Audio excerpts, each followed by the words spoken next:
Salut, c'est Trado. Voilà mon commentaire pour l'or.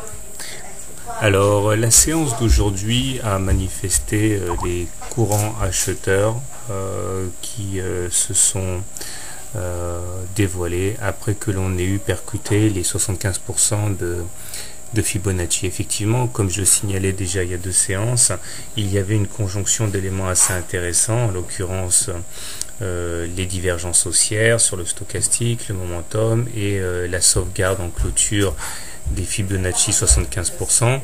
Et la séance d'aujourd'hui entérine ce passage en force et ce mouvement, puisque nous cassons à la hausse enfin le fameux biseau descendant mauve, et nous le cassons et le préservons en clôture, ce qui est très intéressant.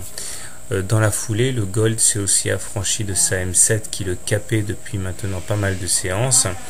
Et si le travail et le chemin restent encore longs avant de retrouver les plus hauts, eh bien nous sommes dans une situation assez favorable pour prendre position.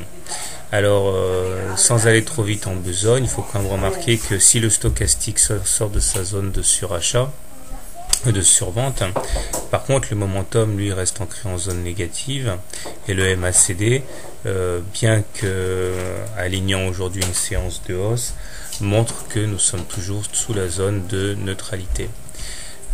On remarquera également que la M7 et la M20 préservent leur inclinaison négative, ce qui fait peser une ambiance assez lourde sur l'or.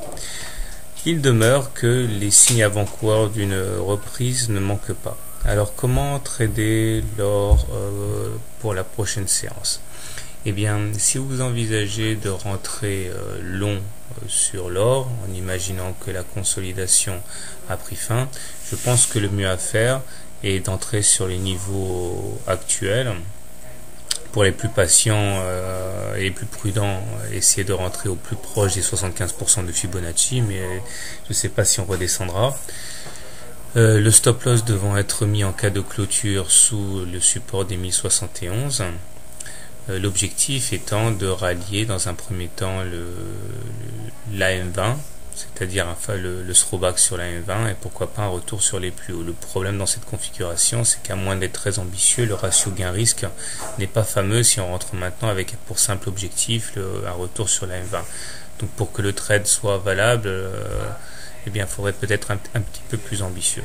Par contre, si votre trade privilégié est le short, je pense que le mieux à faire est d'attendre un retour sur la M20, c'est-à-dire un retour sur la moyenne mobile 20 séances, shorter sur ces niveaux, mettre un stop loss en cas de clôture au-dessus de la M20, l'objectif étant un retour sur les plus bas vers les 1071. On peut aussi envisager de shorter la résistance à 1118. L'objectif, de toute manière, vous commencez à comprendre un petit peu comment je trade, c'est toujours d'avoir un ratio gain-risque qui soit supérieur à 2 pour que même quand on se plante une fois sur 2, eh bien sur le long terme, on gagne parce qu'on risque moins que ce qu'on peut gagner si on a raison. Voilà. Désolé pour les bruits de fond, c'est Noël, il y a des enfants partout, donc je vous souhaite également un joyeux Noël et à bientôt.